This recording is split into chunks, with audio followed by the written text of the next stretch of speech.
Bonjour à toutes et à tous, bienvenue aux 20 ans, à l'édition des 20 ans de l'Université de la Terre, ici au ministère de la Santé. C'est un événement qui se fait en partenariat avec l'UNESCO. Je suis Edwige Coupez, je suis journaliste, modératrice, écrivaine et je travaille sur ce sujet de la santé globale depuis une dizaine d'années. Je suis ravie d'animer cette conférence qui est intitulée « Changeons nos modes de vie, soignons l'humanité », tout un programme. C'est une conférence qui se fait en partenariat avec la Fondation Une santé durable pour tous. Et cette réflexion, vous allez le voir, s'inscrit pleinement dans le thème de cette édition des 20 ans qui est nature égale futur. Alors nous allons tenter de comprendre de quoi est fait ce futur, notamment de comprendre comment nos choix quotidiens peuvent influencer notre santé et notre bien-être plus largement. Il faut par exemple avoir en tête que la sédentarité tue plus que le tabac, que l'obésité touche une personne sur 8 dans le monde et que passer des heures entières derrière un écran augmente le risque de maladies cardiaques, d'AVC, de diabète, d'Alzheimer et même de myopie. Alors que faire face à l'augmentation de ces maladies chroniques, que l'on appelle aussi maladies du siècle? Quelles solutions pratiques pouvons-nous mettre en place, pouvons-nous adopter pour avoir des modes de vie plus sains, plus durables? Pourquoi est-ce que nous ne le faisons pas, alors que souvent nous le savons, ce qu'il faut faire? Est-ce que c'est seulement une question de responsabilité individuelle? Peut-être pas. Quel rôle peuvent jouer les entreprises, les pouvoirs publics dans la préservation de notre santé? Ce sont toutes ces questions que nous allons aborder avec les 4 intervenants qui vont me rejoindre sur scène et que je vais vous présenter. Raphaël Amar, directeur médical et marketing Zeiss Meditech France. Bonjour. Je vous laisse vous installer. Sabrina Gervais, vice-présidente d'Apivia Massif Mutuel. Bienvenue. Le docteur Blandine Melouette-Fort, qui est médecin de santé publique spécialisé en promotion de la santé et en santé planétaire. Bienvenue. Et le professeur Daniel Nizri, inspecteur général honoraire des affaires sociales et président du comité de suivi du PNN. Voilà, 2 N, vous avez compris, S4. Bienvenue à tous. Alors, vous l'aviez peut-être vu dans le programme, le professeur François Carré devait faire partie de cette table ronde. On va regretter son absence, mais on va essayer de donner aussi les messages qu'il avait. Il est cardiologue et président du collectif pour une France en forme et il ne peut malheureusement pas être là ce matin. Nous l'avons appris tout à l'heure. Voilà, donc je me retourne vers mes invités et puis je vous explique un petit peu le cadre de cette conférence. On va avoir 1h30 jusqu'à 13h, donc 1 heure d'échange avec mes invités. Et puis ensuite, ce sera à vous de poser vos questions. On va vous laisser du temps pour que vous puissiez nous poser vos questions. Un micro circulera dans la salle, donc vous n'aurez qu'à lever la main. Et puis on essaiera de prendre un maximum de questions. On pourra probablement pas prendre toutes les questions. C'est déjà ce qui s'est passé tout à l'heure. Voilà, vous avez le cadre. On va pouvoir commencer. Et pour commencer, j'aimerais que l'on face quelque part à une sorte de constat et qu'on se demande en quoi,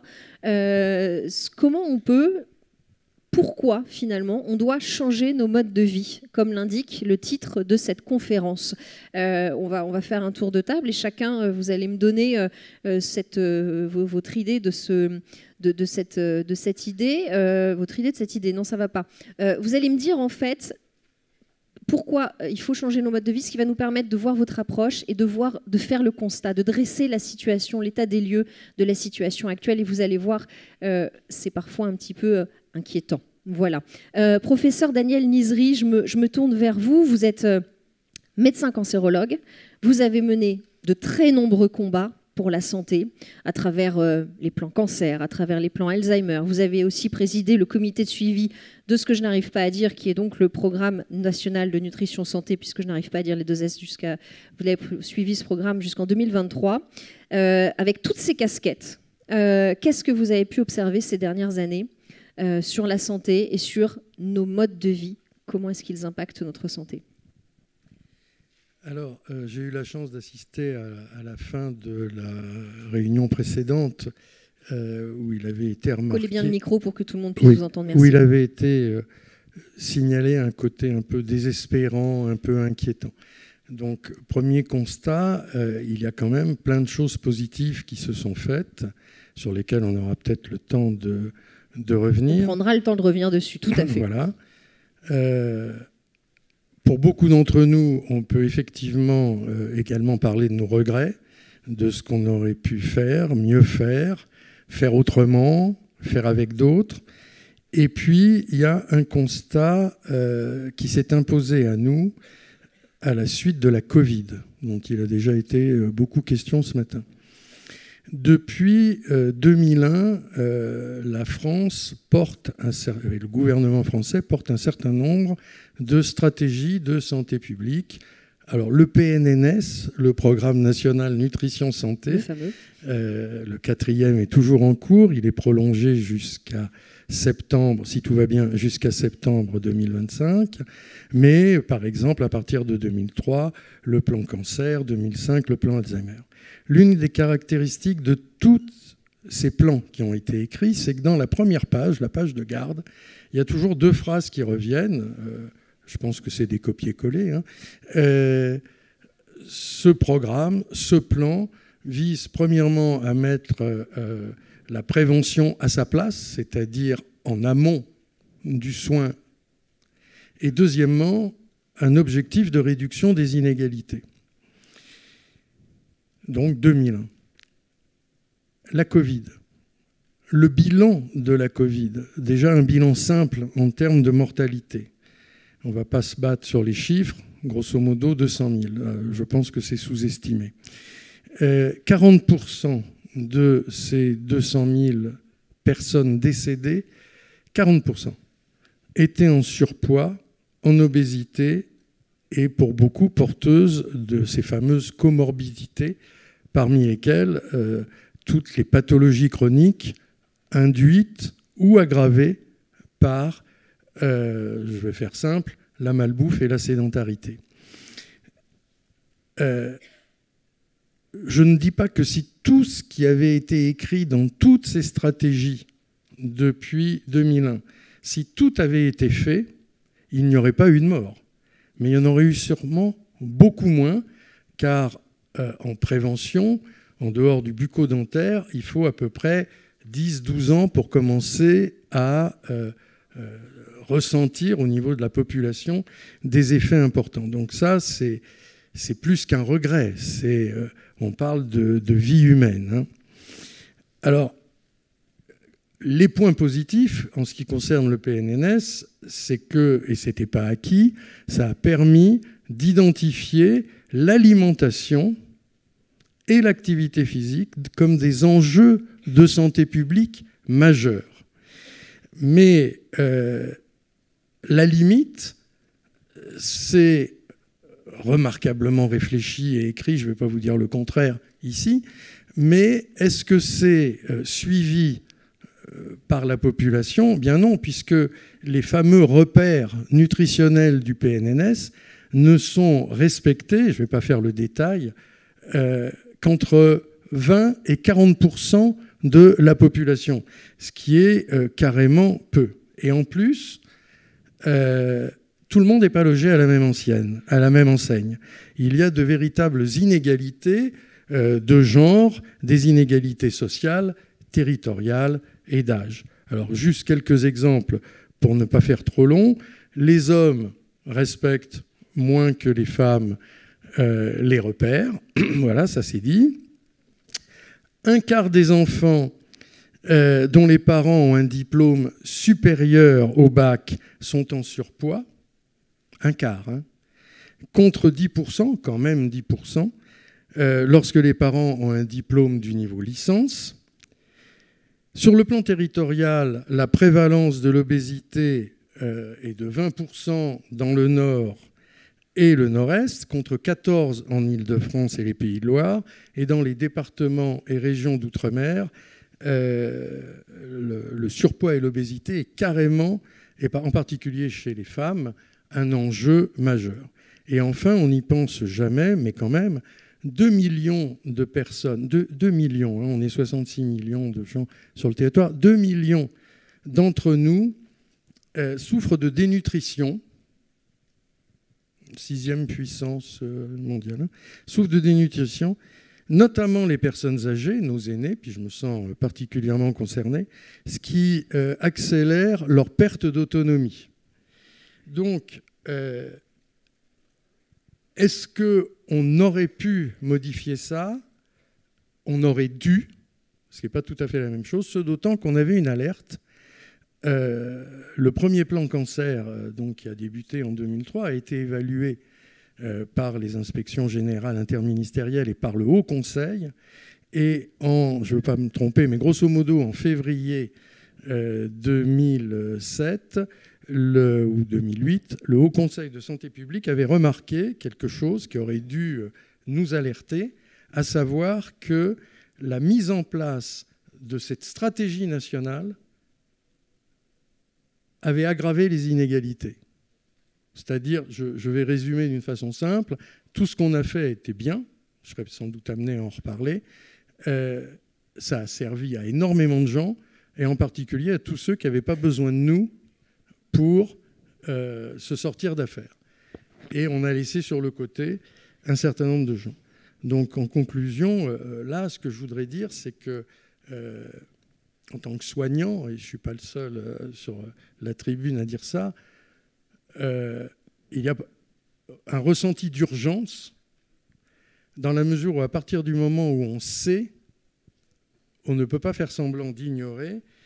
Peut-être vous rappelez-vous qu'il y a eu le sujet du sang contaminé, des formules du type responsable mais pas coupable. Aujourd'hui, on sait, donc on est responsable et coupable. Et donc aujourd'hui, ce qu'on doit travailler tous ensemble, c'est de voir, et j'insiste sur le côté ensemble, hein, c'est très large, c'est largement au-delà de l'avenue Duquesne, de trouver la façon de faire mieux et beaucoup plus. Faire mieux et plus, effectivement. Merci, professeur Nizri. J'ajouterai, avant de vous donner la parole, Raphaël Amar, quelques éléments que devait évoquer le professeur François Carré, qui, pendant 40 ans, depuis 40 ans, se bat contre la sédentarité et l'inactivité. Vous parliez de l'alimentation, vous parliez de l'activité physique. Il me faisait remarquer que depuis 1953, les cardiologues avaient été les premiers à vraiment comprendre l'importance de l'activité physique pour diminuer le nombre de maladies cardiaques et les récidives chez leurs patients, et que, en fait, ils se battaient donc pour qu'il y ait plus d'activité physique au sein de la population. Et il avait cette phrase très importante qui disait « Nous ne pourrons pas prendre en charge tous les malades qui arrivent ». Et il parlait de l'incidence de certaines maladies. Je vous parlais des maladies chroniques, ces maladies du siècle, dont on a en partie parlé avec vous, professeur Nizri. Il parlait de diabète de type 1, qui maintenant touche les enfants à partir de 15 ans. Il parlait d'une flambée de dépression et de maladies mentales. Il parlait d'infarctus non plus à 45 ans, mais maintenant à partir de 30 ans. Il parlait donc de toutes ces maladies qui étaient en augmentation. Il parle d'une épidémie de surpoids et d'obésité. Et voilà, et il parle de ces facteurs de risque comme le temps assis et l'inactivité, qui donc ont une influence sur l'incidence de ces maladies. Voilà, je voulais vous partager ces chiffres qui complètent ce tableau un peu sombre qu'a commencé à dresser le professeur Nizri. Et je vais maintenant vous donner la parole, Raphaël Amar, parce que dans les maladies dont je vous parlais au départ, il y a la myopie, et peut-être que c'est quelque chose, et c'est d'ailleurs pour ça que vous vous battez, que vous connaissez moins. Vous êtes donc chez Zeiss, qui est l'un des leaders mondiaux de l'optique, et là aussi sur la myopie, vous avez constaté que nos habitudes du quotidien ont une incidence vraiment réelle et très importante sur notre santé, et notre santé visuelle notamment. Oui, en effet, l'Organisation mondiale de la santé nous dit qu'en 2050, 50% de la population sera myope. Donc 50% de cette salle, en 2050, sera myope. C'est un problème. Enfin, en soi, la myopie, c'est un trouble réfractif au départ. Quand on la corrige avec des verres de lunettes, on va dire que tout va bien, mais il y a ce qu'on appelle la myopie évolutive. La myopie évolutive, c'est une myopie qui va évoluer de 0,25 dioptrie tous les 6 mois. Et cette myopie évolutive, si on ne la prend pas en charge très tôt, Et si on ne met pas en place aussi une certaine hygiène de vie dans l'utilisation de certains écrans ou de vision de près, peut se dégrader vers une myopie dite myopie forte. La myopie forte, c'est une myopie qui va aller au-delà de 6 dioptries et qui va faire qu'on va avoir un allongement de l'œil un peu plus important et malheureusement provoquer des pathologies qui peuvent être cécitantes, des décollements de rétine, des atteintes de la macula, vous savez, cette zone précise au centre de la rétine qui nous permet de voir les détails fins. Et puis, il peut y avoir aussi des pathologies associées comme le glaucome ou la cataracte. Donc, il est important pour nous, l'enjeu, de dépister très tôt les enfants, de les corriger comme il faut, et peut-être de mettre en place des stratégies thérapeutiques, optiques, pharmacologiques, et puis d'autres encore technologies qui arrivent, qui vont permettre de freiner l'évolution de la myopie et de ne pas arriver en fait à des stades avancés de myopie qui pourraient impacter notre qualité de vue, notre qualité de vie, et impacter finalement le développement des enfants et bien sûr notre position sociale au quotidien. Donc il y a un enjeu majeur, c'est d'abord de sensibiliser bien évidemment les professionnels de santé, la population, sur la nécessité de dépister très tôt, de prendre en charge, d'être suivi, d'avoir la bonne approche thérapeutique pour éviter d'arriver à cette situation. Alors la myopie, c'est une chose, mais on le sait, le Covid a été aussi révélateur de certaines pathologies oculaires, hein, parce que les patients n'ont pas pu être suivis. Donc je vais un petit peu plus large au-delà de la myopie, mais on s'est rendu compte qu'il y avait aussi des pathologies chroniques qui ont augmenté et qui ont explosé après le Covid parce que les patients n'ont pas pu être suivis. Je pense au glaucome, qui est une pathologie du nerf optique qui peut donner une limitation de la vision et un champ visuel plus rétréci. Je pense aussi à la dégénérescence maculaire liée à l'âge, qui est une atteinte finalement du vieillissement de l'œil et de la rétine, et qui va impacter une vision centrale altérée. Et donc derrière, voilà, une dépendance, une perte d'autonomie, un handicap visuel, et forcément nécessité d'avoir une stratégie malgré tout de prise en charge et de suivi et de sensibilisation. Et puisqu'on parle dans cette conférence de mode de vie, vous le disiez, le temps passé devant les écrans et la distance ont un rôle sur toutes ces maladies oculaires. Alors, sur toutes les pathologies, peut-être pas, mais forcément, ça impacte en tout cas notre confort visuel. Et puis, ce qu'on a quand même observé sur des publications qui ont été faites, notamment en Asie, où, rappelons-le, hein, quand même en Asie, à Hong Kong, il y a pratiquement 95% de la population qui est myope. Aujourd'hui, en France, on est à peu près à 35-40% de la population qui est myope. Chez les enfants avant 9 ans, c'est 20%. Un enfant sur 5 est myope. On considère entre 500 et 600 000 enfants qui présentent une myopie évolutive. Et oui, nos modes de vie, avec l'utilisation et l'omniprésence des écrans, fait que, on s'est rendu compte dans certaines études que la prévalence de la myopie était beaucoup plus importante en milieu urbain qu'en milieu rural. Et donc forcément, les sollicitations en vision de près et l'utilisation des écrans participer à accroître finalement cette myopie et l'impact sur la vision. En France, le dernier baromètre de la santé visuelle qui a été réalisé par la SNAV il y a quelques années disait qu'en France, on passe à peu près en moyenne pour un adulte 12 heures par jour devant un écran, de loin comme de près, mais surtout de près. Et puis chez les 16-24 ans, c'est 14 heures par jour.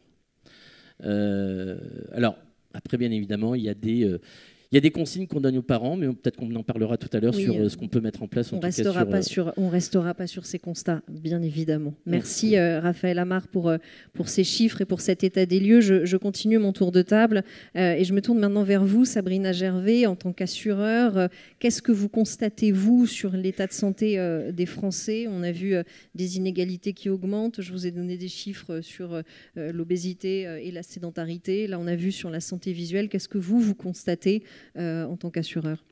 Alors, je vais continuer malheureusement la litanie des chiffres, alors en donnant d'autres pour donner un autre éclairage.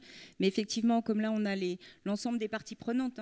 Il y a une dépense de santé, voilà, il y a des médecins qui la constatent, il y a la santé publique qui va essayer de réfléchir à sa prévention, et puis il y a les assureurs qui contribuent à solvabiliser la dépense. Alors malheureusement, j'ai un constat, et là je vais le dire très clairement, le système n'est plus tenable. les dépenses de santé augmentent. On est aujourd'hui sur un budget de 235 milliards. Voilà, il faut voir un peu la proportion des chiffres. Alors on pourrait le voir au début en disant on consacre de plus en plus d'argent à notre santé. Il y a une trentaine d'années, c'était 2,2% du PIB. Aujourd'hui, c'est 8,5% du PIB. Sauf qu'on sait qu'à terme, ce n'est plus tenable. Puisque de toute façon, on le sait, nos capacités contributives sont plus limitées. Aujourd'hui, on cherche de l'argent partout, donc quelque part, c'est plus tenable. Donc une fois qu'on a dit ça, qu'est-ce que nous, on peut faire? Alors, je vais insister sur une donnée particulière. On parle de dépenses de santé, c'est-à-dire que chez nous et dans notre système, on intervient dans le curatif. Le curatif, c'est grosso modo 98% des dépenses de santé. Alors on peut chipoter, parfois dire que c'est 0,5 sur la prévention primaire, 4% sur la prévention au sens large. Ça veut dire qu'on attend d'être malade, et puis après on pense qu'on a la pilule miracle pour se soigner, alors que tout ce que vous avez cité jusqu'à présent sont des choses sur lesquelles nous avons tous, collectivement et individuellement, une capacité à agir pour limiter. Donc limiter l'arrivée d'une pathologie, et quand la pathologie est là, limiter son évolution. Donc ça, aujourd'hui, on en parlera tout à l'heure, puisque là, je vais rester au constat, mais on va continuer à tout à l'heure parler des solutions qu'on a. Nous, on attire vraiment l'attention sur le fait que le système n'est plus tenable, qu'il faut aujourd'hui réorienter une partie des dépenses vers la prévention.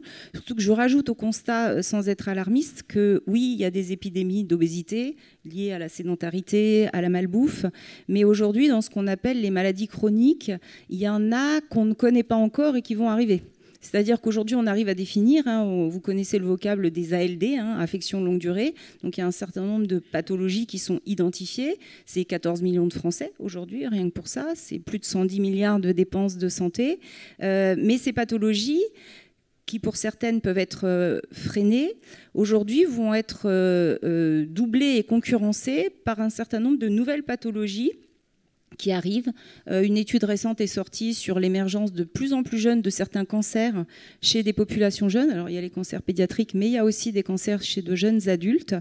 Donc on est en train de se rendre compte qu'aujourd'hui, tout ce qui a trait aussi au système d'endocrino, ce qu'on se met sur le corps. Aujourd'hui, on a tous voulu avoir le beau cosmétique qui va bien, la bonne boule de bain qui aide.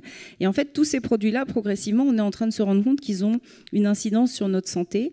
Ils ont une incidence au moment de l'exposition de la femme enceinte à certaines substances et au fur et à mesure de l'évolution de nos vies. Donc, sans être alarmiste, mais quand même, on a des choses sur lesquelles on peut jouer et on a identifié des pathologies sur lesquelles on peut jouer. Aujourd'hui, il va y avoir un certain nombre d'autres maladies qui vont arriver, qui sont liées à des expositions dont jusqu'à présent, et des modifications de notre environnement, où jusqu'à présent, on n'avait pas mesuré ce qu'on appelle un peu l'effet cocktail. C'est-à-dire que le fait d'être exposé à plusieurs composantes ou éléments nocifs au même moment vont créer chez nous des pathologies qu'il va être de plus en plus difficile de soigner. Donc, en résumé, le système n'est plus tenable et nous appelons réellement, nous en tant qu'assureurs, mais chacune des parties prenantes ici, nous appelons réellement à une prise de conscience pour travailler sur une forme de pluriannualité de prévention. On parle d'un effort de guerre de 100 000, je ne sais même plus, 100 milliards d'euros de mémoire en plus.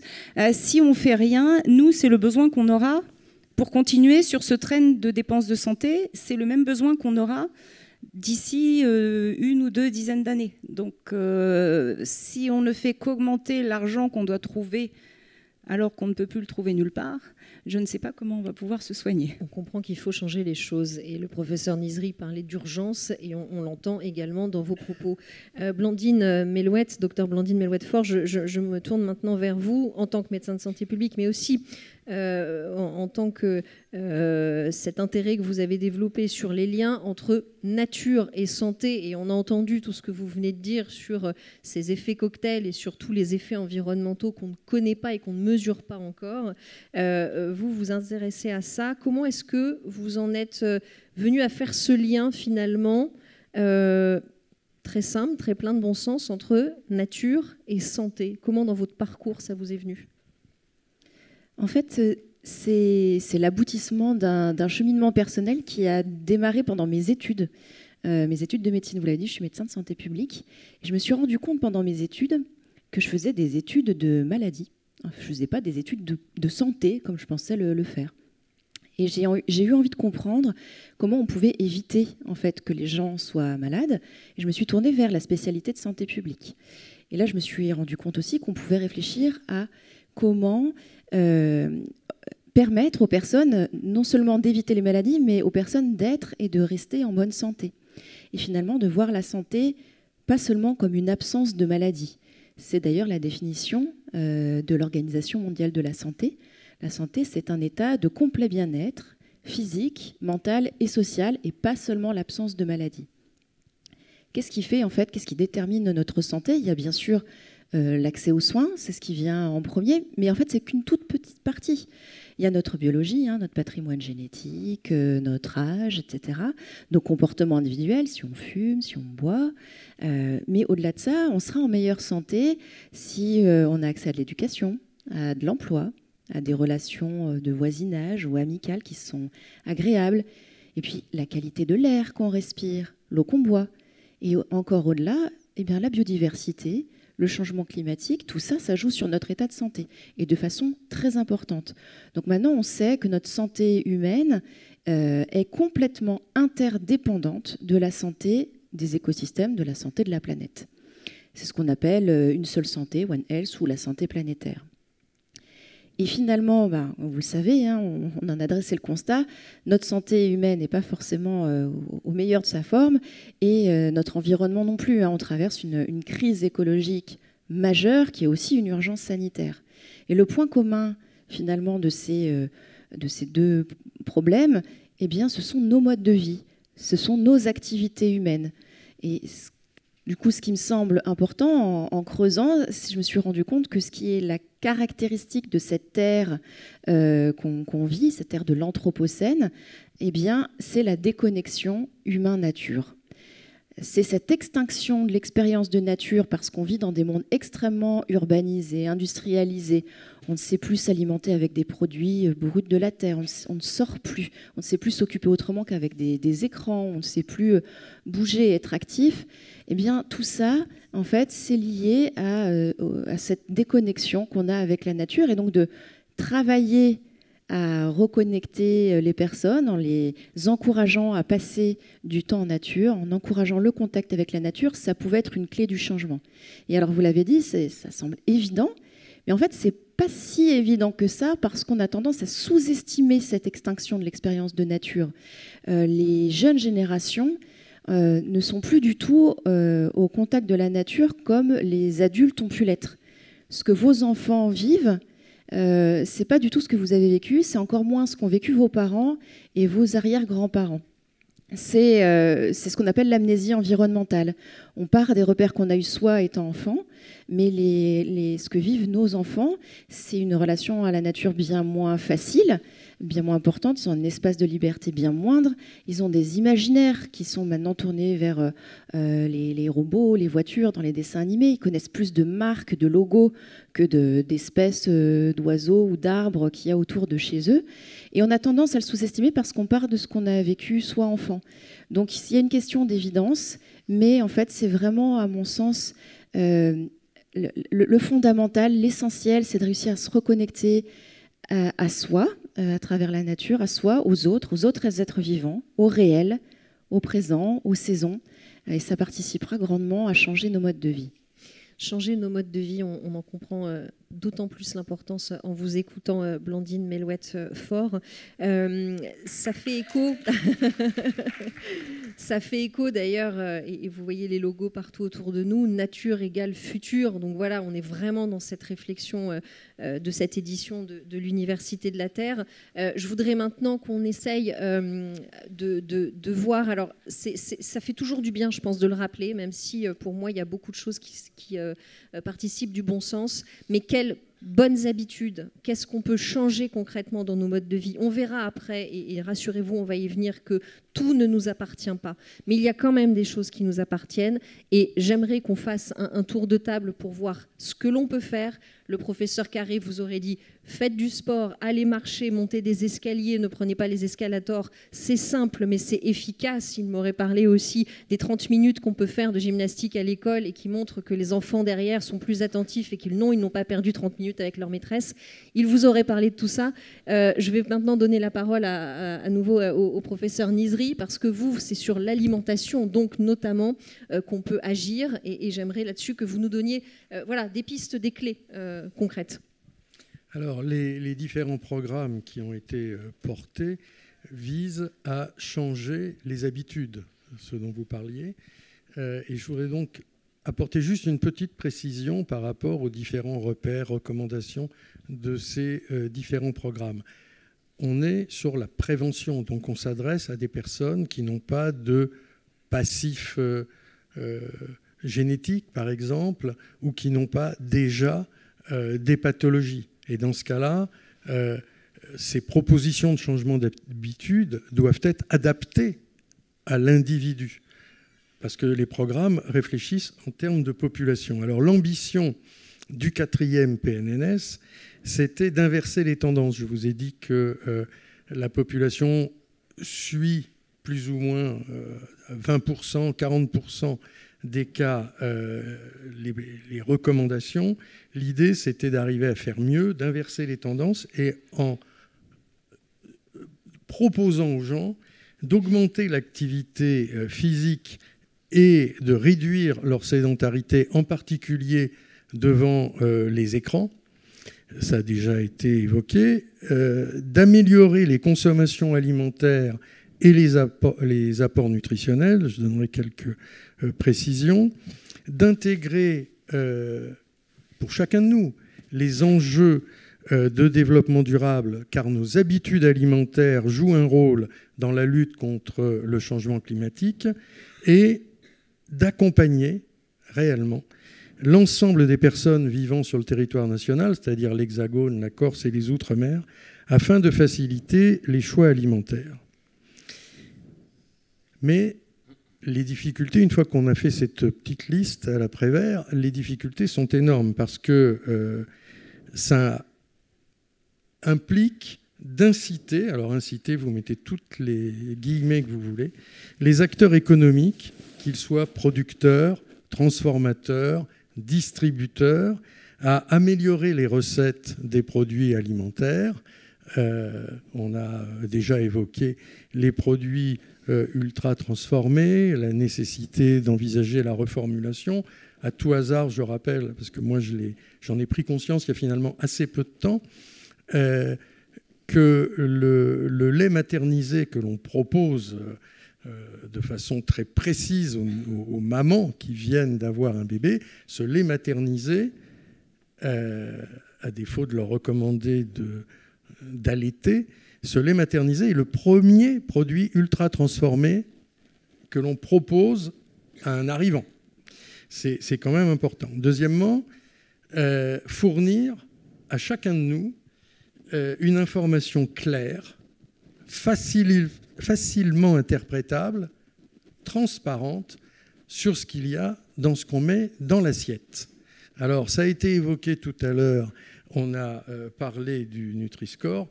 Je dis tout de suite, il a été évoqué qu'il était en difficulté pour la signature de l'arrêté pour le nouvel algorithme.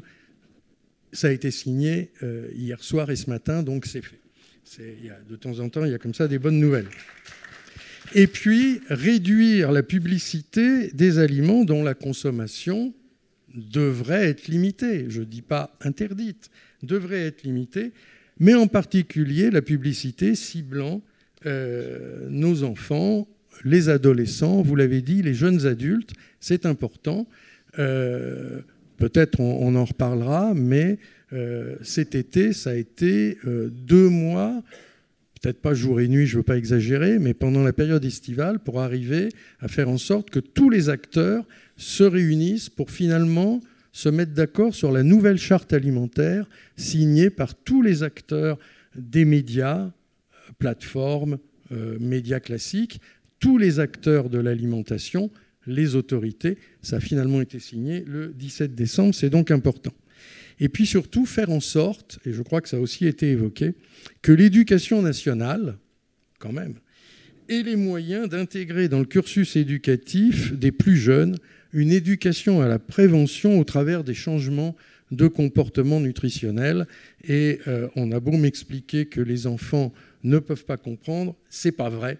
Ils comprennent très bien à partir du moment où on leur donne des explications. Et donc, et j'en aurais terminé, depuis 2 ans, vous en avez sûrement entendu parler parce que c'est un peu le monstre du Loch Ness, tout le monde en parle mais personne ne l'a encore vu.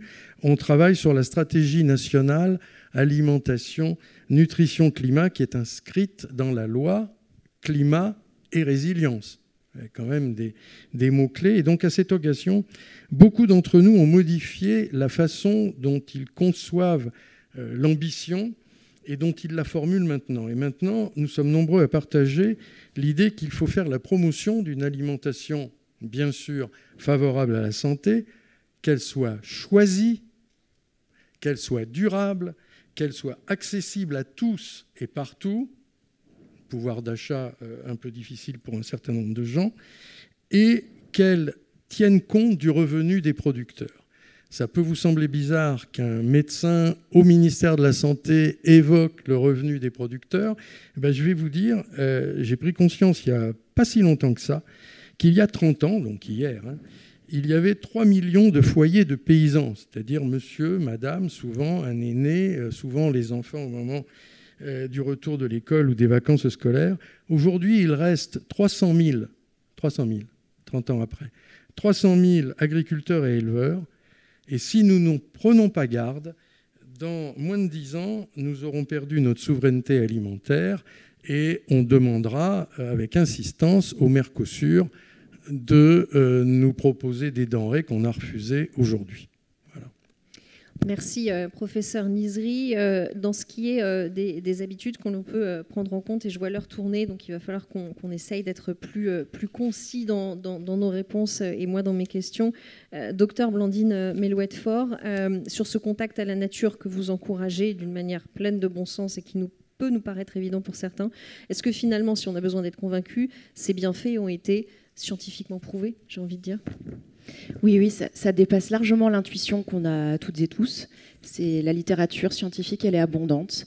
C'est bien démontré des bénéfices à tous les âges de la vie, depuis la grossesse, la petite enfance, à l'âge adulte, pour les personnes âgées, en particulier sur la santé mentale, la santé cardio-métabolique, les troubles du neurodéveloppement, pour la santé cognitive aussi, la longévité. On voit qu'il y a une mortalité toute cause qui diminue lorsque les quartiers sont plus verts, qui sont végétalisés. Ça s'explique par une combinaison de mécanismes, mais globalement, ça permet le fait qu'il y ait des espaces verts, notamment en ville, de diminuer l'exposition à des facteurs de stress environnementaux comme la pollution de l'air, la chaleur, le bruit. Ça nous permet aussi d'être plus actifs. En fait, on va faire davantage d'activités physiques.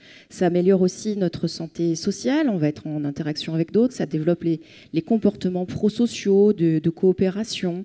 Ça améliore aussi nos capacités cognitives, attentionnelles, de concentration, de mémoire. Donc je vois les jeunes là-bas, si vous voulez réussir vos examens, quand vous faites une pause, ouvrez la fenêtre, regardez les nuages, essayez d'entendre les chants des oiseaux, essayez de voir quelles feuilles, comment ça vit autour de vous. Et ça va restaurer vos capacités attentionnelles et vous serez beaucoup plus efficace après. C'est valable pour tout le monde, bien sûr. Donc ça peut être très simple, en fait. Il n'y a pas forcément besoin d'aller s'immerger 3 jours dans un espace très sauvage, surtout si on est au téléphone. Donc c'est le contact avec la nature, mais aussi la nature du contact. C'est vraiment de prendre le temps de se connecter à cette nature. Et on sait aussi que ça joue sur notre santé eudémonique. Qu'est-ce que c'est que la santé eudémonique ? Eh bien, c'est le bonheur, c'est le sens de la vie. En fait, passer du temps en nature, ça nous rend aussi plus heureux. Et quand on est plus heureux, souvent on est en meilleure santé. L'inverse est vrai aussi, mais ça joue.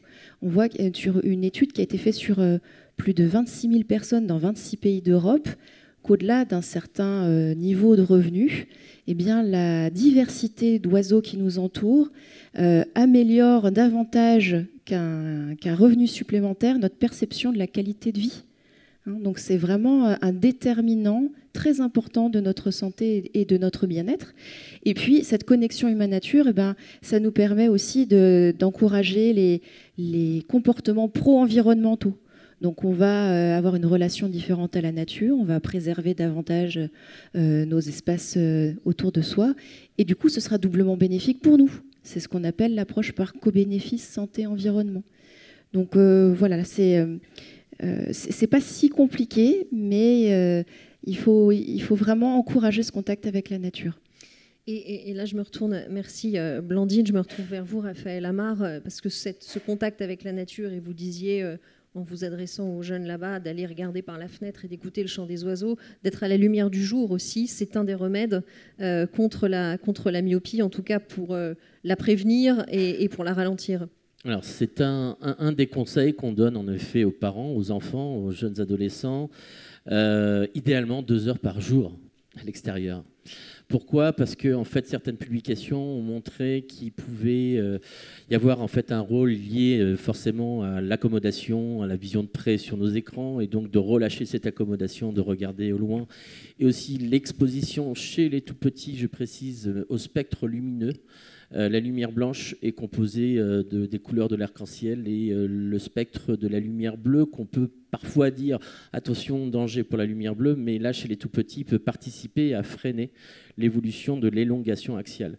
Donc bien évidemment, il y a ces conseils, cette recommandation dans les actions qu'on peut faire au quotidien, donc 2 heures à l'extérieur, de limiter les activités de près et pas seulement sur, je dirais, les écrans, parce qu'après la journée à l'école ou en classe, on a passé beaucoup de temps en vision de près, donc on repasse encore en vision de près à la maison, donc il faut diminuer un petit peu ça.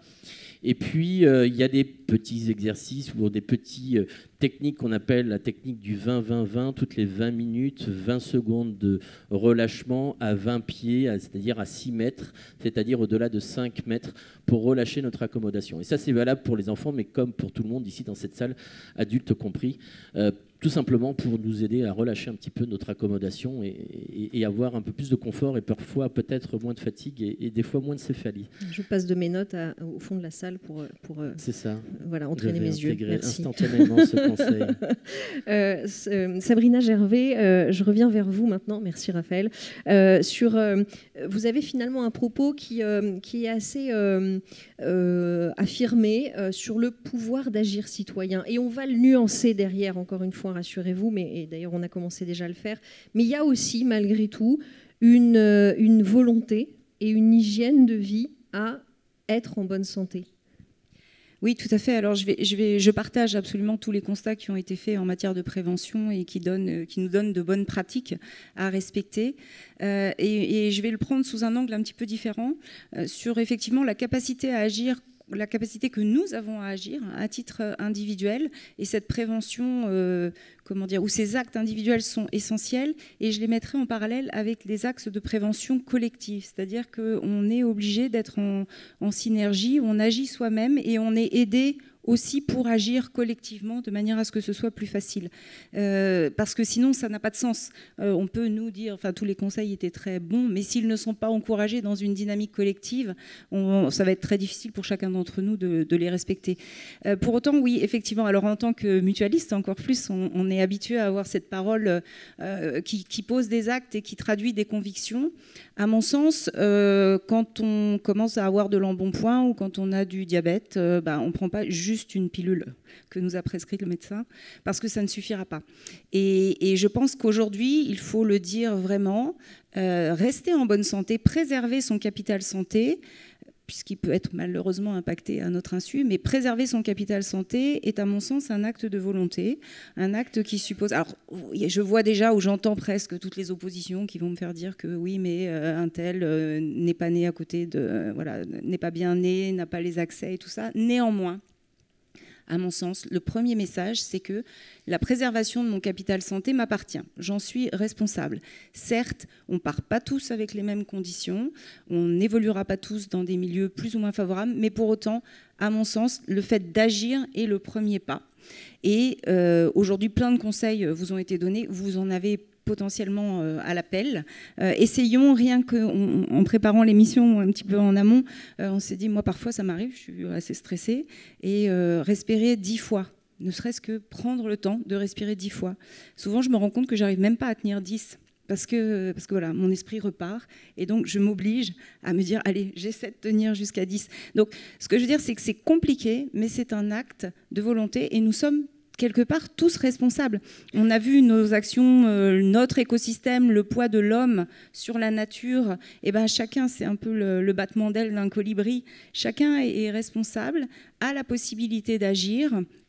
Et donc, c'est vraiment cette parole que je voudrais aussi transmettre et que nous essayons aussi, en tant qu'acteurs mutualistes, de transmettre. C'est-à-dire, on vous aide, on solvabilise la dépense, on met à votre disponibilité un certain nombre d'informations, mais pour autant, emparez-vous de ce pouvoir d'agir. Parce que sinon, enfin, ça, la volonté qu'a chacun d'agir sur son propre système, sur sa propre vie, personne ne pourra vous le prescrire. Ou à ce moment-là, si on vous le prescrit, c'est dangereux. C'est que vous avez perdu une forme d'autonomie de pensée qui, à mon sens, est préjudiciable aussi à la bonne santé mentale.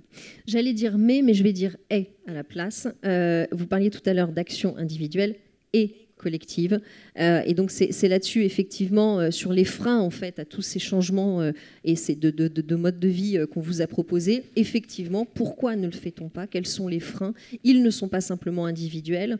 Et là-dessus, peut-être, professeur Nizri, vous aviez, quand on a préparé cette conférence, un chiffre qui est, à mon avis, éloquent. 30% seulement des déterminants de santé relèvent du ministère de la Santé. Ils sont donc polyfactoriels et donc tout ne nous appartient pas. Et c'est là-dessus que j'aimerais que vous rebondissiez. Et puis vous disiez aussi, il y a une problématique de santé globale et chaque ministère a voilà, ministère de la Santé, ministère de l'Agriculture. Et donc, comment travailler et agir dans tout ça? Alors, le prérequis, c'est quand même la responsabilité individuelle qui vient d'être évoquée. C'est incontournable. Et puis, il y a une responsabilité collective. Les différents programmes de santé publique qu'on a évoqués ont permis quand même, il faut le noter, des avancées, mais elles sont insuffisantes et elles sont inéquitables. Vous venez de rappeler que 30% des déterminants relèvent du périmètre de ce ministère. Ça veut dire que 70% relèvent de tous les autres ministères qui devraient donc non seulement être concernés, mais au-delà être impliqués dans la mise en œuvre d'une politique au bénéfice, non pas de la santé, mais du bien-être de la population sur la durée, ce qui nécessite aussi, ça a été largement développé depuis ce matin, la prise en compte du bien-être de la planète sur laquelle on vit. Mais cela ne peut pas suffire. Ça, très clairement, il est important aujourd'hui qu'on a le recul de réfléchir à la manière dont on doit gérer les futures stratégies de santé publique, tant au niveau national qu'au niveau territorial. Le national, c'est facile, il porte l'ambition, il réfléchit, il rédige, il alloue les moyens, les euros sonnants et trébuchants, et il instaure des réglementations. Au besoin, il propose des lois. Mais tout ce qui se réfléchit et s'écrit remarquablement bien entre le 7e et le 8e arrondissement de Paris n'a d'intérêt qu'à partir du moment où ça s'approprie, où les gens se saisissent de ces sujets sur les territoires. Et sur les territoires, tout dépend de l'engagement des acteurs, qu'ils soient les services déconcentrés de l'État, mais toutes les collectivités territoriales, de la commune à la région, les associations, les individus. Au niveau des communes, dans ma commune de 570 habitants, je veux dire, quand 2 ou 3 se mobilisent pour bouger, ça fait bouger la commune. On n'est pas à Paris. Bon. Donc ça, c'est très important. Mais à partir du moment où on leur demande de se mobiliser, le prérequis important, c'est qu'ils doivent tous être associés à la réflexion de la conception à la mise en œuvre. C'est très important. Alors, pour faire simple, on se heurte à 2 problèmes. La problématique du portage politique et l'interministérialité que vous avez rapidement évoquée. Le portage par le président Chirac de son chantier présidentiel, ce qu'on appelait maintenant le premier plan cancer, a fait la différence.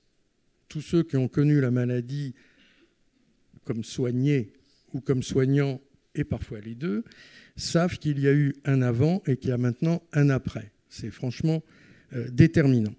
Et alors, les différences de position entre nos ministres sur le sujet du Nutri-Score que j'évoquais tout à l'heure fait que quelque chose qui aurait dû être signé le 19 août l'a été le 14 mars. Ça donne un peu la mesure des difficultés de l'interministérialité. Et donc, comme en tant que cancérologue, par nature, il faut être optimiste, nous sommes nombreux à espérer que les travaux autour de la stratégie nationale alimentation, nutrition, climat, dont on nous annonce la reprise des travaux dans quelques jours, permettra de mobiliser différemment et surtout ensemble tous les acteurs au bénéfice de notre bien-être.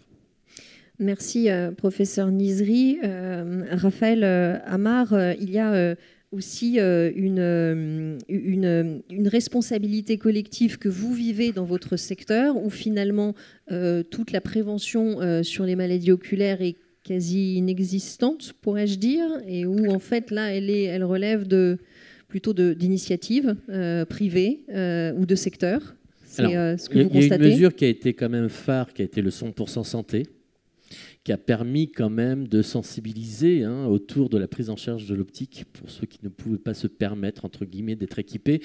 Et ça, c'est finalement dans les résultats efficaces. En tout cas, avec l'appropriation des paniers A pour que tout le monde puisse profiter d'une correction optique, qu'elle soit hypermétropie, myopie, astigmatisme. Donc ça, c'est une bonne chose. Maintenant, dans les problématiques de santé publique comme la myopie dont on parle, il manque en effet des campagnes de sensibilisation. Je pense que les Français ne sont pas assez sensibilisés sur les risques que peuvent avoir la myopie. 20% de la population française ne sait pas que la myopie peut avoir une conséquence sur la cécité, que ça peut se transformer en cécité. Donc, il n'y a pas de campagne nationale et on est obligé finalement en filière, et notamment les états généraux ont eu lieu au mois de novembre 2024 avec finalement une démarche de filière entre les verriers, les distributeurs, les opticiens, les professionnels de santé, mais aussi les associations de patients. L'association Myopia notamment, et puis l'Institut maintenant français de la myopie à Paris qui s'est créé. On a souhaité finalement lancer une campagne de sensibilisation, J'agis contre la myopie, où il y a eu finalement un bon portage auprès des territoires, avec les mairies, où il y a eu des campagnes de dépistage, d'affichage, de sensibilisation des patients. Et je pense qu'on a à la fois une action individuelle, une action aussi en tant qu'entité. Nous sommes aussi un industriel qui faisons en sorte aussi d'innover pour dépister à des stades beaucoup plus précoces les pathologies, et notamment les pathologies de la myopie, pour qu'on puisse prendre en charge plus tôt la pathologie et qu'on n'arrive pas à un stade purement curatif et qu'on soit vraiment dans la prévention. Et puis après, au-delà des autres entités, d'avoir finalement des actions collectives efficaces. Merci. Sabrina Gervais, ce qui ressort aussi, et ça c'est très intéressant, et c'est ce que vous constatez en tant que mutualiste, la santé n'est pas objectivée en France. Et finalement, on voit qu'il y a une nécessité donc d'agir individuellement, d'agir collectivement via les politiques publiques, via des préventions sur des filières, par exemple. Mais on manque de données ou on manque de recul sur ce qui est mis en place. Qu'est-ce que ça veut dire quand vous dites que la santé n'est pas objectivée en France ? Alors, en fait, ça reprend ce qu'a dit le professeur Nizri, c'est-à-dire que 30%, voilà, le ministère, 30% des politiques publiques, quelque part, vont avoir une incidence sur la santé, et donc 70% n'est pas pris en compte. Ce que je voudrais dire différemment, c'est qu'en fait, on devrait avoir une vision assez globale des lois qu'on prend. C'est-à-dire qu'on prend souvent... On est comme la médecine un petit peu aujourd'hui. On va voir un spécialiste du genou, on va voir un spécialiste cardio, et ce qu'on constate, nous, en tant qu'assureurs, c'est qu'un paquet de gens nous demandent ce qu'on appelle des médecines dites douces, et vont voir un praticien, un heilpraktiker allemand ou un praticien de médecine chinoise pour dire, mais finalement, moi j'ai vu quelqu'un qui m'a reçu pendant 45 minutes et qui m'a parlé de moi en tant qu'un être plein et entier, et pas juste un bout de chose. Et c'est un peu le même exemple qu'on peut prendre, c'est qu'on prend les choses par bout. On va parler d'un budget de la santé qui est en plus annuel, comme si on pouvait simplement décider des dépenses de santé on allait conditionner la santé de notre population à l'évolution de l'ONDAM. C'est quand même une hérésie. Donc tout ça s'inscrit dans le long terme et dans une forme de globalité. On évoquait tout à l'heure comment on soutient par le collectif nos actes de prévention individuelle. Alors, contre-exemple complètement schizophrène, on sait que les pesticides ont une incidence dramatique sur l'évolution et l'apparition d'un certain nombre de pathologies. Donc nous, en tant que mutualistes, nous avons aussi signé une tribune où tout le monde est d'accord pour arrêter l'utilisation des pesticides ou à minima la limiter. Et dans la foulée, finalement, par pression et par nécessité économique, on a accepté de signer une loi en faveur de l'agriculture qui met à mal ce qu'une autre loi vient d'adopter en disant, 1, interdisez les pesticides, mais 2, dans une autre loi, j'utilise l'utilisation d'un certain nombre de pesticides qui finalement annulent complètement annule complètement l'effet de ce qu'on essaie de faire. Donc effectivement, il nous manque quelque part une sorte d'état généraux de la santé. Notre population, on peut dire, oui, voilà, il y a tant d'ALD, tant de personnes sont obèses, la mortalité, c'est ça. Mais d'une certaine manière, qu'est-ce qu'on fait pour étudier de manière générale et sans coup de projecteur porté par l'un ou l'autre des lobbies ou l'un ou l'autre des ministères? Comment on fait pour avoir cette vision globale de ce que pourrait être la santé? Et quand je disais c'est pas objectif, chacun de nous, vous l'avez rappelé, il y a une définition de l'OMS, mais chacun de nous, on a une interprétation très particulière sur ce qu'est notre santé et qu'est-ce que c'est d'être en bonne santé. Donc un des messages clés serait de dire la santé comme la nature, c'est quelque chose de transverse, c'est quelque chose qui doit aujourd'hui être incarné dans l'ensemble de nos politiques publiques et qui est une considération sur l'incidence santé et nature des différentes lois qu'on est amené à prendre. Et ce n'est que dans le cadre d'une réflexion collective, doublée d'actes individuels, qu'on arrivera, à mon sens, à marcher vers l'amélioration de notre état de santé au global. Merci Blandine Melouet-Faure. J'aimerais vous donner le mot de la fin parce qu'on a promis de prendre des questions et vous êtes aussi auteure et réalisatrice et finalement dans toutes ces propositions, dans toutes ces prises de conscience sur les freins qui peuvent et notre obligation à agir à différents niveaux collectivement, vous avez aussi un message qui est de dire comment en fait parler de la santé, comment faire passer des messages, comment faire passer d'autres messages. Vous parliez de notre représentation de la nature qui était faussée.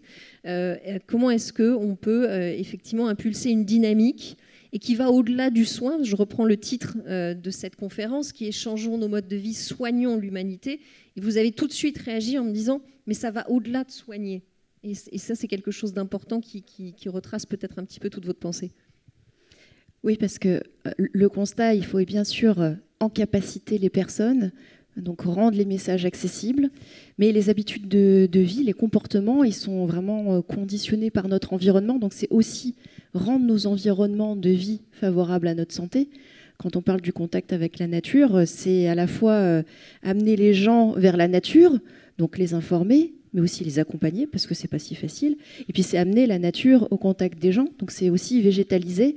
Et donc le message, c'est que ça doit vraiment être diffus dans nos quotidiens, à la fois à notre échelle individuelle, mais aussi dans nos sociétés, dans nos modes de vie. Donc c'est végétaliser, c'est par exemple pour les enfants, c'est végétaliser les cours d'école, mais aussi soutenir la classe dehors, parce que comment se sentir en lien avec d'autres êtres vivants si on les a jamais connus.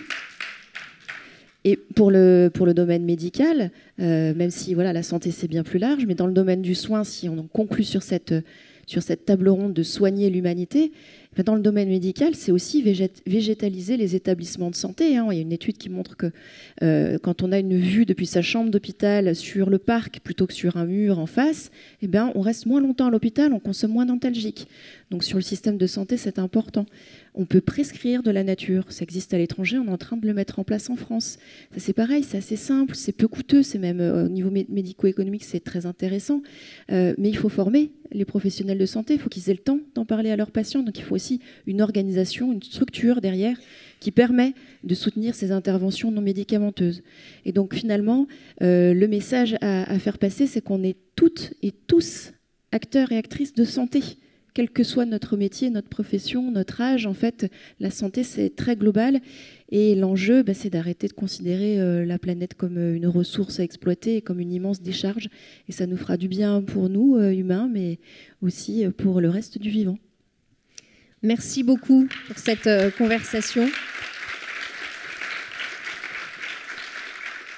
Qu'on aurait pu encore étirer énormément, parce que j'ai bien conscience qu'on a parfois juste survolé certains aspects, mais on voulait la rendre le plus complet possible. On a du temps pour les questions et déjà des mains se lèvent. Alors je ne sais pas qui fait circuler le micro, je vois 2 mains là. Merci. Alors il y a une première personne ici, et puis derrière, madame, voilà, on va faire circuler ici. Voilà. Merci bien. Merci, Céline Martel, administratrice à Pivia Massif Mutuelle. Donc moi j'avais 2 questions. La première c'était sur la salutogénèse en fait, qui s'intéresse surtout aux facteurs qui permettent de se maintenir en bonne santé, plutôt que de parler de se focaliser en fait sur la maladie. Donc savoir ce que vous en pensez, pourquoi on n'en entend pas plus parler finalement. Et ma deuxième question, c'était, on voit bien que la santé, en fait, dépend vraiment de la santé de notre planète. La santé des humains dépend vraiment de la santé de notre planète. Et finalement, pourquoi on n'axe pas plus sur la médecine prédictive, sachant tous les maillons en fait, qui dysfonctionnent dans cet écosystème? Est-ce qu'on n'aurait pas à se focaliser un peu plus sur la médecine prédictive? Et après, je suis tout à fait d'accord sur la prévention, sur le fait de faire de la prévention dès le plus jeune âge, parce que c'est dès le plus jeune âge qu'on va permettre aux citoyens de prendre les habitudes, les bonnes habitudes pour leur bien-être et pour leur santé. Voilà. Merci. Merci pour ces questions. Est-ce qu'il y a des réactions? Est-ce que sur la corrélation entre santé et santé de la planète et le fait d'agir en amont de la maladie, est-ce que quelqu'un veut réagir sur cette question? Je peux dire quelques mots Bien sur sûr. le côté prédictif. Il y a 2 façons de répondre à votre question. Il y a déjà énormément de pathologies où on utilise les moyens dont on dispose aujourd'hui, les analyses par exemple génomiques, pour faire de la médecine prédictive, c'est-à-dire qu'on réfléchit sur le pronostic annoncé et sur les moyens éventuellement de modifier ce pronostic. Ça, c'est ce qui se fait en routine. Après, il y a des choses qui ont l'air simples mais qu'on n'arrive pas à faire. C'est tout simplement de porter attention à la personne qui est du mauvais côté du bureau. Je parle en tant que soignant, donc il y a le bon côté, et puis il y a celui qui est en face, en situation d'infériorité, parce qu'il vient chercher du secours. Se contenter de regarder un bilan biologique, se contenter de regarder les résultats d'un scanner, ça éloigne de la prise en charge globale. Et donc là, il y a 2 choses qui manquent. Premièrement, la formation de l'ensemble des soignants, parce que le soin, ce ne sont pas que des médecins. Il y a énormément d'acteurs qui sont très importants. Donc c'est cette formation. Et ensuite, le temps dont dispose, donc l'organisation du système et les moyens que l'on donne aux praticiens. Aujourd'hui, je ne sais pas si vous avez ce chiffre en tête, mais la consultation d'un généraliste classique, ça tourne entre 12 et 16 minutes. Donc, quand vous êtes en pleine forme, on peut imaginer. Quand vous êtes un peu plus âgé, qu'il faut en plus vous déshabiller et ensuite vous rhabiller quand même pour sortir, déjà vous voyez comment les 12 à 16 minutes sont prises. Voilà. Donc c'est vraiment, mais on l'a dit plusieurs fois, une réflexion d'ensemble. Voilà, il ne faut pas sauter comme un cabri en disant qu'il faut que ça s'améliore. Tous les maillons de la chaîne doivent avoir une attention particulière et il faut, ça a été dit tout à l'heure, qu'il n'y ait pas d'injonction paradoxale. Par exemple, à l'hôpital, d'un côté, l'activité de l'établissement, donc, excusez-moi, mais c'est du rendement, donc il faut voir tant de patients par jour, et le temps que nécessite une prise en charge globale de chacun d'entre nous, avec ses problèmes. Merci. Et Sabrina, vous vouliez réagir sur la première partie. Voilà, pour rebondir sur la première partie de la question, ça illustre complètement justement le fait qu'on a une vision très séquencée des choses. Parce que quand on parle de la politique de santé qui devrait être insufflée dans toutes les politiques, ne pas parler que par pathologie et symptômes, mais avoir un discours, et c'est ça que j'appelle un peu la prévention collective, d'avoir un discours qui valorise un comportement dit vertueux au regard de la santé, le fait d'aller se promener, d'écouter le chant d'un oiseau en grande proximité, effectivement. Sauf que comme on est en réaction tout le temps, on est très peu en anticipation, on est en réaction, quelque part, on ne pense pas toujours à valoriser un comportement actif et favorable, puisque quelque part on a, mais c'est sociétal chez nous, hein, on a une appréhension et un prisme, on voit d'abord ce qui cloche avant de voir ce qui va bien. Et donc du coup ça mériterait d'être encouragé. Alors j'ai envie de dire, un certain nombre d'acteurs, comme vous le disiez, beaucoup de personnes interviennent dans le soin, ils ne sont pas tous médecins, et donc notamment ça fait partie des missions que nous avons en tant qu'assureurs mutualistes, d'encourager dans des actions collectives qui sont déclinées sur le territoire des comportements vertueux et des choses qu'on peut saluer et se féliciter d'avoir fait à l'issue d'une séance pour contribuer à rester en bonne santé. Effectivement, ça c'est un point essentiel, mais qui n'est pas le réflexe premier qui s'inscrit dans nos politiques de santé. Pour autant, c'est une autre démarche et un autre état d'esprit. Et ça me permet de boucler sur cette capacité à agir et à voir le monde à travers ses propres yeux et la manière dont on veut le voir et la couleur qu'on veut y mettre. Merci. Une question tout là-bas, si éventuellement vous pouvez faire passer le micro. Ah, oui, alors... Bon, alors, c'est vrai que je ne vois pas toutes les mains levées. Alors, j'avais vu que vous l'aviez levé. Je vous donne le micro juste après. Excusez-moi. Merci. Et donc, après, ce sera à mademoiselle juste là. Bonjour, on vous écoute. Je m'appelle Marion Chagny-Fercoq. Et en fait, je suis représentante de parents d'élèves. Et c'est vrai que depuis... pas mal d'années, en fait, on attendait vraiment la loi Egalim, donc c'est-à-dire le 1er janvier 2025. Ça y est, on est au mois de mars.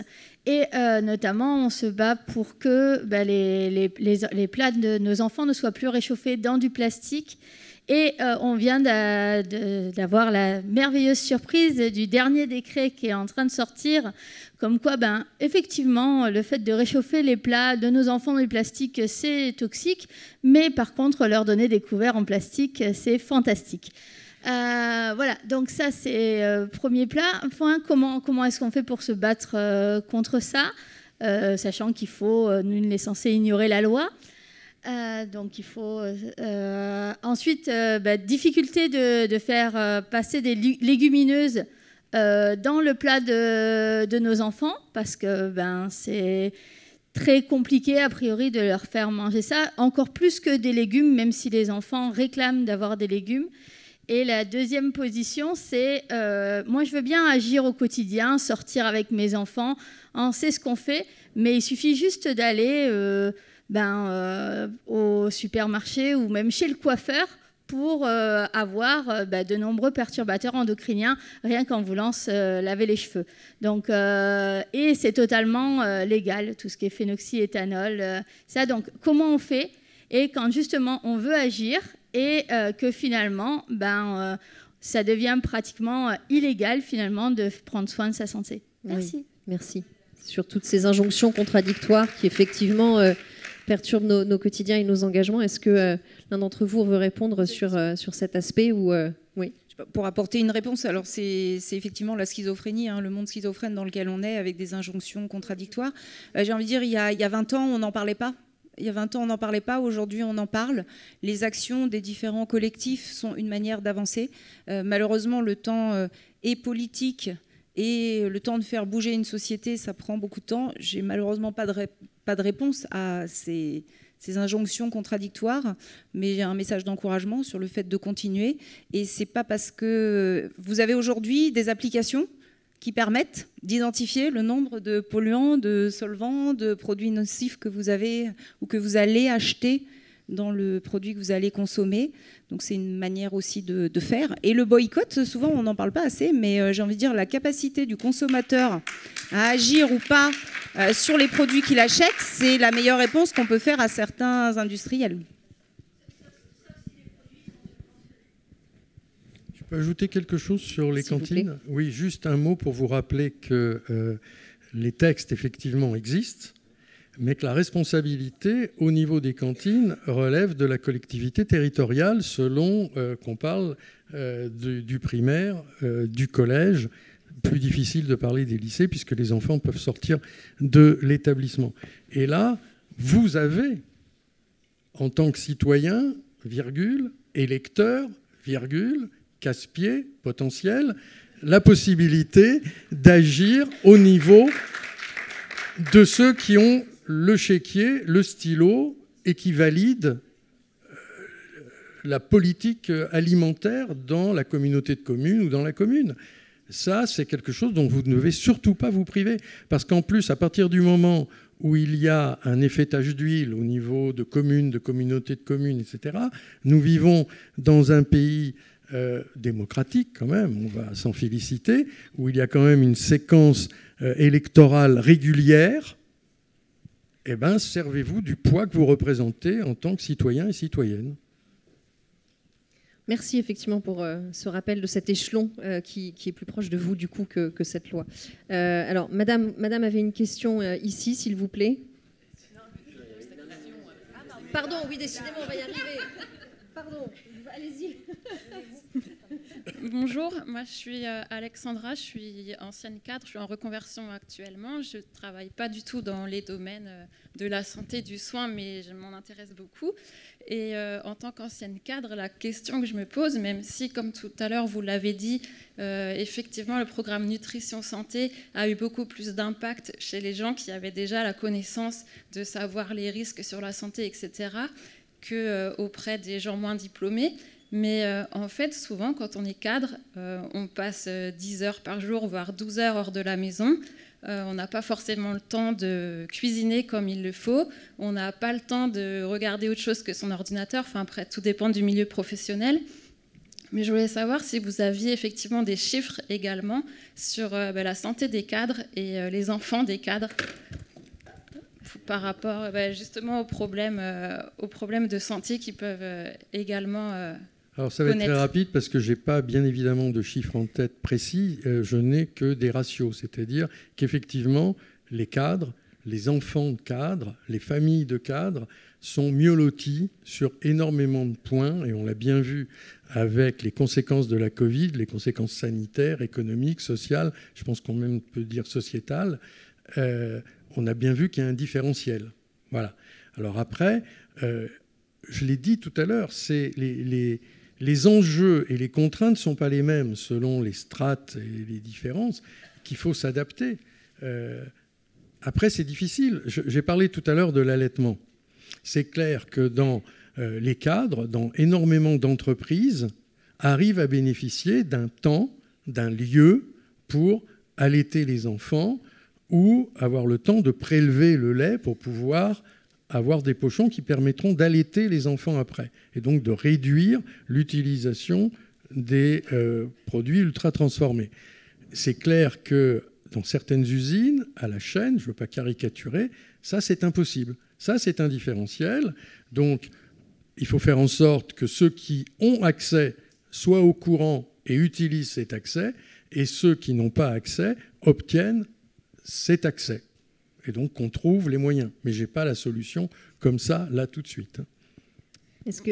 Moi, c'était plus par rapport au... Enfin, moi, j'étais dans le milieu juridique, j'étais dans le notariat. Donc, ce n'est pas des grosses entreprises, effectivement, où on a plein de solutions. Et on passe énormément de temps au travail. Et en fait, toutes les solutions, même si j'ai conscience de tous les problèmes qui ont été énoncés, dans ma vie personnelle et dans la vie de mes collègues, j'ai l'impression que c'est quand même très difficile à mettre en place, même quand on a la connaissance. Alors j'ai une étude en tête qui ne concerne pas le milieu notarial, je suis désolé, mais qui concerne le milieu des soignants. Bon, il y a un sujet d'efficience de ce que l'on fait. Efficience et éventuellement sécurité de ce que l'on fait. Et il a été prouvé, excusez-moi de l'expression, elle n'est pas élégante, mais que l'abattage améliore en théorie la productivité au motif qu'on voit plus de patients qu'on prend en charge plus de personnes malades dans la journée, mais la réalité, c'est que la qualité du soin n'est pas à la hauteur au fur et à mesure, ça semble assez évident, que la journée s'allonge, que le temps de consultation se réduit et que l'épuisement du professionnel arrive. Et donc, quelque part, un cadre ou un responsable de service, que je fus, c'est d'obliger qu'il y ait des pauses, le temps de tourner autour du pavillon, de ne pas rattraper le temps perdu en mangeant un sandwich sous plastique devant l'écran, etc. etc. Et ben, quand vous arrivez à l'imposer, parce que des fois, ce n'est pas facile, quand vous arrivez à l'imposer à l'équipe, vous vous apercevez qu'in fine, au bout de quelques temps, vous êtes encore plus efficient que vous ne l'étiez avant. Voilà, c'est ça. Ça, c'est tout à fait d'accord avec vous. C'est ce que je disais tout à l'heure, c'est à chacun de nous d'essayer de faire bouger là où il est. Et c'est comment effectivement changer au-delà de ça toute la société et la vision effectivement qu'on a de cette obligation de performance et de présentiel. S'adresser aux RH pour qu'ils prennent conscience de tout ça. Mais vous voyez, c'est alors sans faire un peu de la provocation, mais quand même je me la permets. Je pense pas que si on légalise le temps de pause pour un cadre, que finalement il descende du 10e étage où il travaille pour remonter, que ça lui fasse un petit exercice physique. Je pense que quand je disais changer le regard qu'on a, je pense qu'on peut plus, on est acteur. J'entends un travail de cadre sur 10-12 heures de la journée. Je peux vous répondre, je ne sais pas à quel étage vous habitez, mais vous pouvez tout à fait vous dire, bah, tiens, allez, je vais faire mon exercice, je descends mes escaliers, je les remonte. On n'a pas le temps de cuisiner, ça je connais bien, mais pour autant faire réchauffer des légumes, juste du beurre, alors ce ne sera pas un plat en sauce, mais finalement c'est pas plus mal et ça prend pas beaucoup plus de temps. Donc je pense que, enfin voilà, c'est le message aussi qu'on veut faire passer. Oui, c'est compliqué, mais si vous attendez, et on a parlé de la difficulté ou du temps de législation, entre la volonté, l'action, et puis une fois que la loi est là, la transposition ou les décrets, la mise en œuvre des décrets, vous pouvez toujours attendre. Donc vous avez le choix. D'une certaine manière, c'est pas facile, l'environnement ne le facilite pas, mais comment j'essaie. On a parlé de la règle des 20-20-20. Toutes les 20 minutes, je regarde un petit peu 20 mètres. On a tous des astuces. Pour autant, et ça je le conçois parfaitement, cela relève d'une discipline. Et qui dit discipline dit un petit peu travail, donc contrainte. Donc voilà. Mais quand, après l'avoir fait, on mesure les bienfaits que ça a sur soi, je pense que c'est un encouragement. C'est comme un muscle. On le travaille, ça marche mieux. On le travaille une fois par an, ça marche nettement moins bien. Et peut-être qu'il ne faut pas aussi tout engager d'un coup et que... pas après pas, tout transformer dans son quotidien peut être très compliqué, mais transformer une chose après l'autre, et quand il y a un chemin, on parlait après des bénéfices ressentis, ça peut être une autre piste. Peut-être que vous vouliez réagir, Blandine Melouët-Faure. Oui, je voulais réagir pour quand même insister qu'effectivement le côté structurel est très important, et je vous rejoins sur le fait que c'est vraiment pas si facile au quotidien, qu'on soit cadre ou qu'on soit dans une situation plus défavorisée. Il y a un gradient, par contre, ça c'est bien quand même démontré. Il y a un gradient socio-économique qui est quand même assez marqué pour dans différentes pathologies, ce qui fait que quand on essaye de penser des interventions, on va essayer de les penser avec un renforcement un peu plus important pour ceux qui ont plus de vulnérabilité, mais sans oublier toutes les personnes. On couvre l'essentiel des personnes. Et quand même, ce côté structurel, il me semble important. Je voudrais juste donner un exemple de verdissement des entreprises. Alors oui, on pourrait se dire, faire un jardin partagé au pied de l'immeuble de l'entreprise, c'est super. Et je suis d'accord avec ça, bien sûr. Mais si l'entreprise est maltraitante, il ne faut peut-être pas commencer par faire un jardin. Il faut peut-être commencer par voir quand même les conditions de travail. Donc il faut aussi remettre les choses à leur place. C'est quand même des choix politiques qui contribuent largement à notre état de santé. Donc oui, il faut que les personnes aient l'information, qu'elles aient la capacité, l'opportunité, l'envie, la motivation de le faire.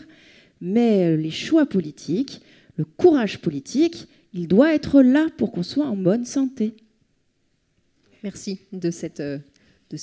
pour compléter. Voilà votre propos. Mademoiselle, et après, Madame a demandé plusieurs fois la parole, donc on fera descendre le micro. On vous écoute. Bonjour, je m'appelle Savane et je suis dans une association qui aide les personnes âgées. Et j'ai remarqué quand vous disiez 20%, 2 millions de français en sous-nutrition. Vous parliez des personnes âgées et je me demandais qu'est-ce qu'on pouvait mettre en place pour lutter contre cette sous-nutrition. Merci. Merci de votre question. Professeur Nizri. Alors heureusement, beaucoup de choses sont mises en place, mais le manque de moyens humains et matériels fait que c'est très inégalitaire. Ce que je disais concerne à la fois les personnes âgées qui sont à domicile et les personnes âgées qui sont en institution. Le fait qu'on n'a pas suffisamment de moyens pour accompagner les personnes âgées à domicile, du fait de l'éclatement des familles maintenant, des distances, etc., c'est des situations qu'on ne connaissait pas il y a 60 ans, car il y avait toujours une assistance au niveau familial ou même du village, de la cité. Donc aujourd'hui, on voit un flux entre le domicile et l'institution qui s'accélère parce que justement, ces difficultés en termes d'alimentation aggravent la dépendance et rendent quasiment obligatoire le départ en institution. Et là, on ne va pas développer à la fois les manques de moyens et le coût de ces institutions, mais là aussi, c'est très inégalitaire. Donc effectivement, ça relève d'une politique globale. Je voudrais juste rebondir sur ce qui vient d'être dit, parce qu'il y a un mot sur lequel je voudrais vraiment insister. Ma voisine a parlé du courage. Je parle, moi, du courage politique.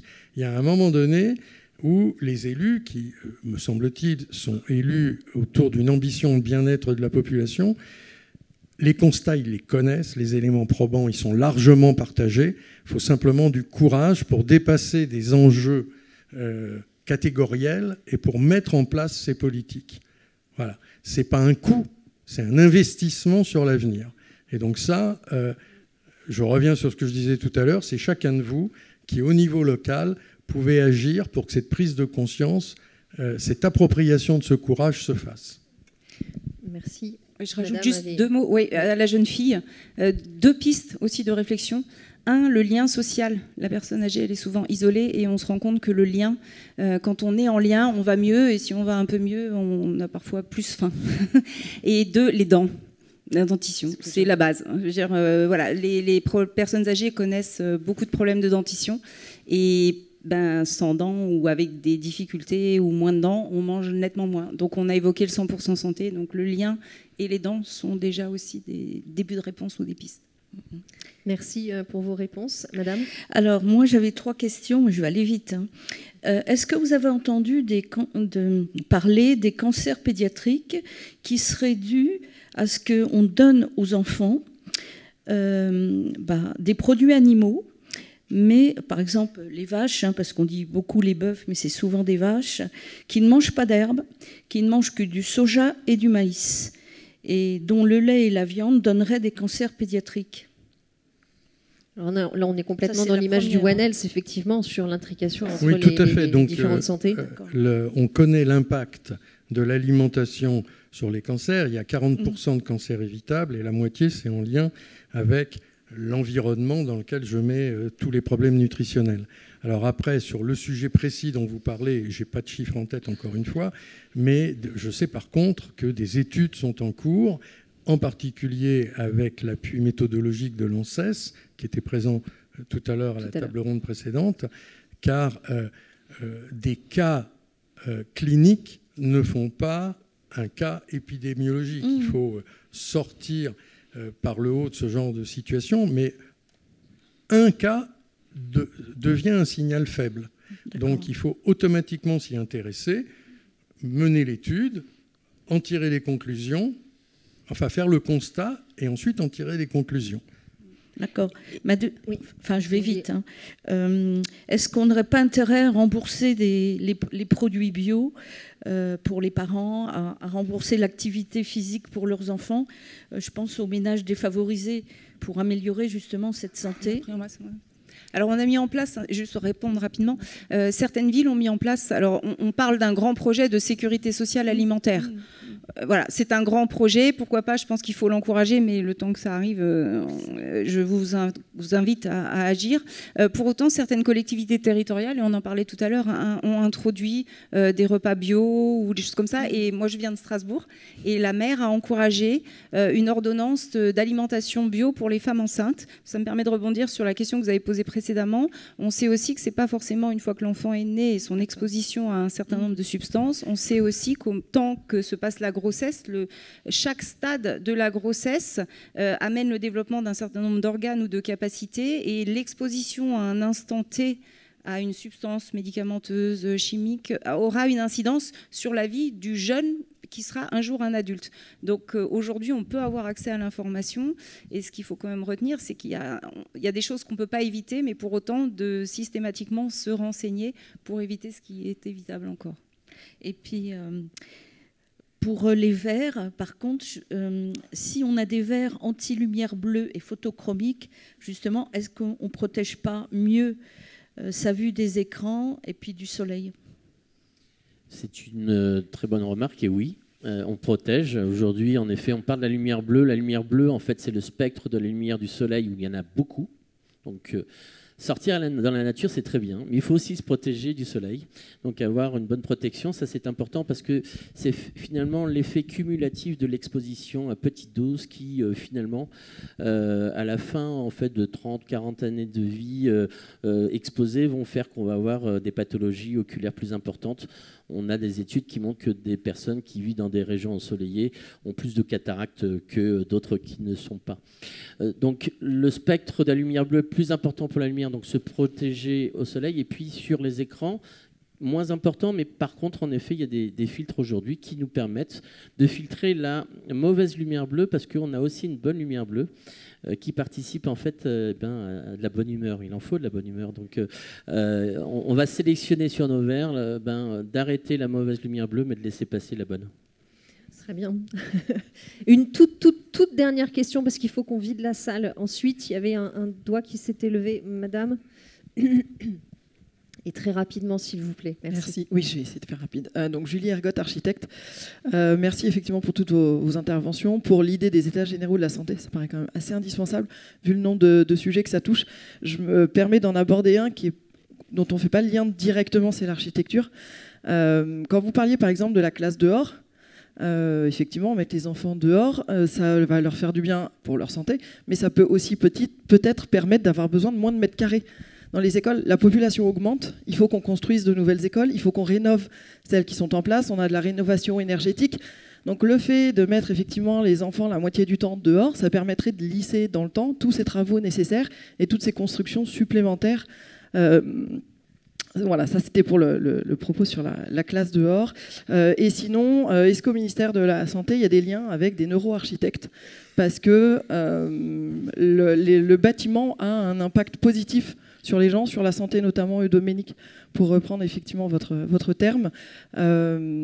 Et ça, c'est pas un lien qu'on voit suffisamment souvent, je trouve. Merci pour votre question. Je suis contente qu'on ait pu la prendre parce qu'elle complète très bien et on sent combien tous les secteurs peuvent être effectivement impliqués. Alors, l'usage, c'est que chaque ministère, quelqu'un a parlé des silos tout à l'heure, travaille sur ses plans en silos. C'est à la fois un problème de compétences, mais en même temps, c'est un frein à la prise en compte, par exemple, ici, des sujets d'architecture et d'urbanisme, comme le font, par exemple, nos voisins outre-Rhin dans certains Länder, où les circulations sont faites pour inciter, voire quasiment obliger les gens à avoir une activité physique entre le lieu de mobilité active et les centres d'intérêt dans la ville. Donc c'est très important, et donc c'est l'espoir que nous avons que cette fameuse SNANC, il va falloir s'habituer à cet acronyme, permette de faire travailler ensemble la plupart des ministères concernés avec cet objectif tel qu'il est défini dans la loi climat et résilience. C'est un espoir. Vous le savez, donc je ne vais pas faire comme si je ne le savais pas. Le texte a été travaillé il y a maintenant 18 mois. Des événements nationaux et internationaux ont fait que ça a été un peu retardé, 18 mois. C'est censé reprendre, donc vous suivrez. un certain nombre de structures vont avoir à donner un avis. Donc la société aura un avis à donner. Il y aura peut-être même des débats citoyens. Et je pense que toutes vos contributions sont espérées. Merci beaucoup pour cette réponse et pour cette intervention. Merci à tous pour votre attention. Merci pour vos propos qui, j'espère, vont vous donner des pistes de réflexion et d'engagement. Merci à tous.